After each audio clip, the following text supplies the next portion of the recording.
మీ అందరి అనుమతితో నా కుటుంబంలో ముఖ్యమైనటువంటి పెళ్లి ఉన్నప్పటికీ మనందరి కలిసి మీతో ఈ మహిళా దినోత్సవాన్ని జరుపుకోవాలనే ఉద్దేశంతో ఇక్కడికి రావడం జరిగింది. అదేవిధంగా ముందుగా మీ అందరి అనుమతితో కొద్దిగా 10 నిమిషాలు పొందని వెళ్ళిపోవాల్సి వస్తూ ఉంది. తెలుగుదేశం పార్టీ కానీ కూటమి ప్రభుత్వం కానీ నాడు ఎన్టీ రామారావు మొదలుకొని నేటి చంద్రబాబు నాయుడు వరకు లోకేష్ బాబు గారి వరకు కూడా ప్రతి నిత్యము ఈ రోజు మహిళల కోసం తపన పడుతున్నటువంటి పార్టీ ఏదైతే తెలుగుదేశం పార్టీని గర్వంగా చెప్పగలుగుతా ఉన్నాను.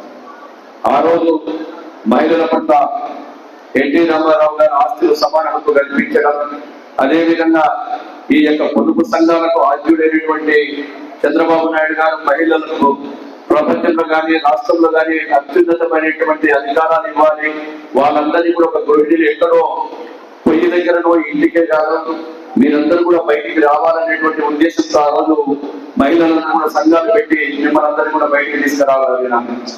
ఈ రోజు ఇంట్లో ఉండేటువంటి ఆడబిడ్డలందరూ ప్రతి ఒక్కరు కూడా చిన్న ఊరిలో నుంచి పట్టణంలో కానీ చిన్న గ్రామం కానీ అక్కడి నుంచి పట్టణాలలో కూడా ఈ రోజు దేశ విదేశాల విమానాల్లో ప్రయాణం చేసి మీరు చేసినటువంటి ఏదైనా ఉత్పత్తులు కావచ్చు, పొదుపు సంఘాల గురించి మీటింగ్లు కావచ్చు, బ్యాంకుల దగ్గరికి కావచ్చు, ఈ రోజు బ్యాంక్ అధికారుల దగ్గర కూడా పోయి మీ హక్కులను మీరు గురించి మాట్లాడుతూ ఉన్నారు, పొదుపు సంఘాలు పెడుతున్నారు, స్వయం శక్తితో ఈ రోజు ఎదుగుతూ ఉన్నారంటే నాడు చంద్రబాబు నాయుడు గారు పెట్టినటువంటి ఆ రోజు ఈ యొక్క నిర్ణయం పెట్టి మనందరూ కూడా పైకి తీసుకొస్తామని గర్వంగా చెప్పగలుగుతా ఉన్నాను. ఆ రోజు ఎన్టీ రామారావు ఆస్తులు హక్కు కల్పించేస్తే ఈ రోజు స్త్రీలు స్వతంత్రంగా బతకాలి, వారికి కూడా హక్కు ఉంది, కనీసం ఇంటికి మాత్రమే కాదు పరిమితం కాదు, మీరు కూడా మగవారితో సమానంగా ఎదగాలి, మగవారి కంటే ఎక్కువ రావాలి అనేటువంటి ఉద్దేశంతోనే అనేకమైన నిర్ణయాలు కూడా తీసుకుంటా ఉన్నాము. మొన్న జరిగినటువంటి డిఎస్సి పరీక్షల ఎగ్జామ్ లో కూడా చాలా మంది మహిళలకు ఇవ్వడం, ఆఖరికి పోలీస్ కానిస్టేబుల్ లో కూడా మీకందరికి కూడా ఇవ్వడం జరిగింది. పొదుపు సంఘాలు ఇంకా ఐక్యంగా బలపడాలి అనేటువంటి అనేక నిర్ణయాలు కూడా తీసుకోవడం జరుగుతూ ఉంది. ఈ రోజు మహిళలు కూడా ఇదే కాకుండా ఆఖరికి డ్రోన్లకు సంబంధించినటువంటి మా యొక్క శాఖకు సంబంధించిన డ్రోన్లు ఉంటే ఆ డ్రోన్లకు సంబంధించి కూడా మహిళలకు ట్రైనింగ్ ఇవ్వాలి. మహిళలకు ట్రైనింగ్ ఇచ్చినప్పుడు ఆ డ్రోన్లను ఎట్లా ఆపరేట్ చేస్తారు, వ్యవసాయానికి సంబంధించినటువంటి ఈ పిచికారీ కానీ పెస్టిసైడ్స్ కానీ ఫర్టిలైజర్స్ కానీ ఏ విధంగా చేయాలని వాటిని కూడా మహిళలకి ఇవ్వమని చెప్పి మాకు ఆదేశాలు ఇవ్వడం జరిగింది. మొట్టమొదట భారతదేశ ఆంధ్రప్రదేశ్ చరిత్రలో ఒక మహిళను స్పీకర్ గా ప్రతిభా భారతి గారిని కూడా నిలబెట్టడం జరిగింది.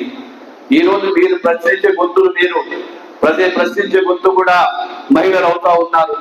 మహిళలకు మళ్ళీ రిజర్వేషన్లు వస్తా ఉన్నాయి, మీ హక్కుల కోసం కూడా పోరాడుతూ ఉన్నారు.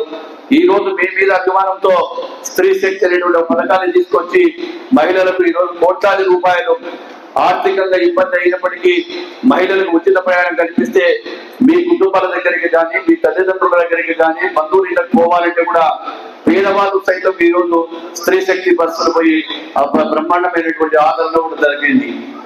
ఈ రోజు మీరు దీనివల్ల ప్రభుత్వానికి ఎన్ని ఇబ్బందులు ఉన్నాయి.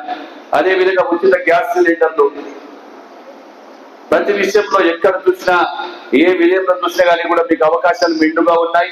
మీరు ఇంకా బయటికి రావాలి, మీరందరూ ఇంటికే పరిమితం కాకుండా మీలో ఉండేటువంటి సృజన. ఇందాక మహిళా సంఘాలు కూడా చాలా మంది బయట కొన్ని స్టాల్స్ పెట్టారు. అంటే ఆర్గానిక్ ఏ విధంగా మేము చేస్తా ఉన్నాము, ఆర్గానిక్ వంటలతో మేము ఈ రోజు సపరేట్ పిల్లలకు సంబంధించిన పిండి పదార్థాలు కావచ్చు, ఇంకా వంటలు కావచ్చు, అవన్నీ కూడా కొంతమంది రైతులుగా కూడా మారారు. చాలా మంది కూడా రైతులుగా మారి మహిళలు కూడా ఈ రోజు మగవారే కాదు మేము వ్యవసాయం చేయగలుగుతాము, మేము మీకంటే పూర్తిగా మంచి పంటలు పండిస్తామని చెప్పి ఈ రోజు గ్రామాలలో కూడా మహిళా సంఘాలు కావచ్చు, గ్రామీణ కావచ్చు, అందరూ కూడా చేస్తా ఉన్నారు. అదేవిధంగా మీకు అందరికీ కూడా మరొకసారి మహిళా దినోత్సవం చేసుకోవాలని, ఇలాంటి వేడుకలు ఎన్నో జరుపుకోవాలని, మీరందరూ కూడా పైకి రావాలని చెప్పి కోరుకుంటూ నాకు ఈ అవకాశం ఇచ్చిన మీకు అందరికీ కూడా మీ యొక్క అనుమతితో సెలవు తీసుకుంటున్నాను. జై హింద్, జై తెలుగుదేశం, జై చంద్రబాబు నాయుడు.